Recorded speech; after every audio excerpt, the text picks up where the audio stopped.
Imagine you are standing in the center of a vast digital library. The shelves stretch beyond the horizon, and every second, 1,000 new books land at your feet. This is the reality of the information age, a time where we possess more raw data than any generation in history, yet we have never felt more paralyzed. Our brains were wired for the African savanna, designed to scan for immediate predators. In that world, thinking fast saved your life. But today, that survival mechanism has mutated. Instead of scanning for tigers, our minds scan for social rejection, career stagnation, or the perfect choice among infinite options. We are trapped in a loop, a mental treadmill that spins faster every year, yet leaves us exactly where we started. You know this feeling well. It begins with a single quiet thought, a simple "what if" that refuses to leave. Suddenly, your heart begins to race. A tightness grips your chest and the walls of your room seem to close in. It is 3 in the morning, and while the world sleeps, you are busy replaying a conversation from 3 years ago or simulating a catastrophe that hasn't happened. This is analysis paralysis. It is the exhaustion of running a marathon entirely inside your own skull. Your mind is on fire, burning through precious mental energy and leaving you depleted before your day has even begun. You feel like a spectator in your own life, watching opportunities drift by while you remain frozen, trying to calculate every possible outcome of a single step. But what if there was a way to stop the noise? Imagine a psychological kill switch that could instantly silence the roar of these repetitive thoughts. This is not a modern discovery or a trendy app. 2,000 years ago, in the marble halls of Rome, leaders and slaves discovered mental tools that allowed them to remain as calm as the center of a hurricane. They realized that overthinking is not an unchangeable personality trait. It is a habit that can be dismantled with logic. They called this practice stoicism, and it was designed specifically for people who feel overwhelmed by a world they cannot control. Why do we do this? Why does the human brain love to ruminate? It is because of the seductive illusion of certainty. Our biology hates the unknown. To the primitive brain, the unknown is where danger hides. Therefore, we believe that if we think about a problem long enough, if we analyze every angle, we can somehow gain control over the future. We mistake worry for preparation and convince ourselves that anxiety is the price we pay for safety. But this is a trap. Overanalysis doesn't provide security. It only breeds more anxiety. It creates a false sense of productivity while keeping us safely tucked away from the actual risks of real life. The tragedy of overthinking is the life it leaves unlived. Every hour spent trapped in a mental loop is an hour stolen from the present. We miss the warmth of the sun and the depth of a conversation. We become architects of imaginary disasters, building structures of fear that have no foundation in reality. These what-ifs act as a cage, and the longer we stay inside, the smaller our world becomes. The cost of inaction is not just missed opportunities, it is the slow erosion of our very sense of self. One man understood this better than most. Marcus Aurelius was the emperor of Rome. He didn't just manage his own thoughts, he led an empire through a deadly plague and constant wars. Yet, in the midst of total chaos, he maintained what he called a still mind. He viewed his mind as an inner citadel, a fortress that no external event could breach. He knew peace depended on his ability to master his internal narrative. As we stand at the threshold of these ancient secrets, we must decide if we are willing to put down the burden. Before we continue, subscribe to the channel and tell us in the comments where you are watching from. The path from modern anxiety to ancient clarity is shorter than you think. To understand how Marcus Aurelius kept his mind still, we must look to his teacher, the former slave Epictetus. He taught that the primary task in life is identifying and separating matters. We must ask, which things are within our power and which are not? This is the dichotomy of control, the foundational kill switch for the overactive mind. The modern overthinker wastes thousands of hours trying to control the uncontrollable. They worry about the weather, the economy, or the secret opinions of others. Epictetus would tell us that these are externals. They are indifferent. The only things truly up to us are our own thoughts, intentions, and actions. Everything else is a ghost that cannot be grasped. When a thought begins to spiral, the Stoic applies an instant filter. Imagine a thought enters your mind like a stranger at a city gate. Before you let it in, you must demand its credentials. Is this about something I can change right now?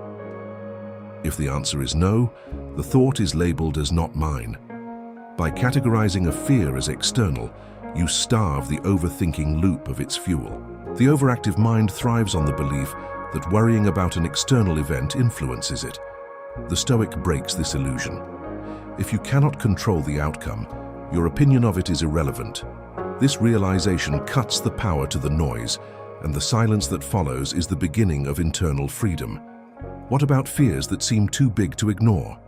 For these, the Stoics used a technique called Premeditatio Malorum, the premeditation of evils. Instead of thinking positive thoughts to drown out the negative ones, you do the opposite. You sit down and vividly imagine the absolute worst-case scenario. You lose the job, the relationship ends, or your reputation is tarnished. By staring into the heart of the what-if, you realize a profound truth: even the worst is survivable. You have the internal resources to handle whatever life throws at you. This removes the power of the unknown. When you have faced the disaster mentally, the anxiety loses its grip. You are no longer running from a ghost. You are standing on solid ground. This leads into the practice of objective representation. The overactive mind loves to add drama to reality. We do not just see rain, we see a terrible day that will ruin our plans. We do not just see a critical email, we see a catastrophe that proves we are a failure. The Stoics trained themselves to strip away these value judgments. They described things exactly as they were, without adjectives. A fancy wine is just fermented grape juice. A royal robe is just sheep's wool dyed with the blood of a shellfish. When we practice this, a disaster becomes a simple set of circumstances. By removing emotional coloring, we prevent the escalation that leads to rumination. We see the world in high definition, without distortion. If a problem still feels overwhelming, we use the view from above. This exercise provides perspective. Imagine your consciousness rising out of your body, hovering over your city. You see thousands of people, all with their own worries. You rise further, seeing the continent, the planet, and eventually the vast expanse of the cosmos. In the grand scale of time and space, your current overthinking loop, your anxiety about a single email or a conversation, becomes an insignificant speck. This is not meant to make you feel small, but to remind you that your problems are not the center of existence. The inner citadel remains calm because it recognizes the true scale of reality. The noise of the world fades as the universe expands. Finally, we arrive at Amor Fati, the love of fate. This is the ultimate evolution of the Stoic mind. It is the shift from asking, "Why is this happening to me?" to "How can I use this?" The modern overthinker sees an obstacle as a reason to stop and analyze. The Stoic sees an obstacle as fuel for growth. If something happens outside your control, you do not just tolerate it, you embrace it.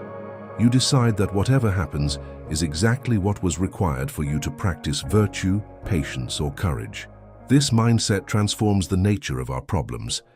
A difficult person becomes a teacher of patience. A failure becomes a lesson in resilience. When you love your fate, there is nothing left to overthink, because every outcome is an opportunity for action.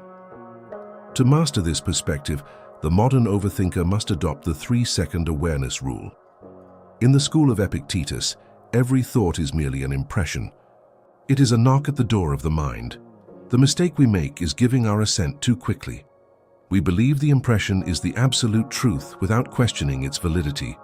The moment a worry surfaces, we must pause. For 3 seconds, we hold the thought in clinical observation.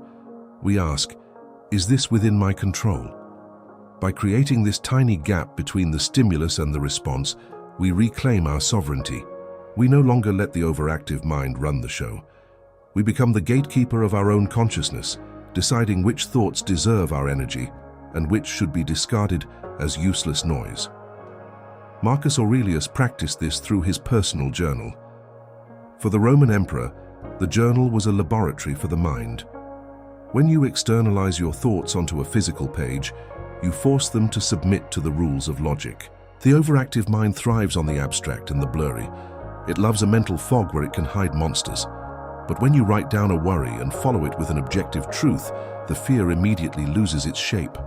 Journaling acts as a massive brain dump, clearing the cluttered RAM of your internal computer.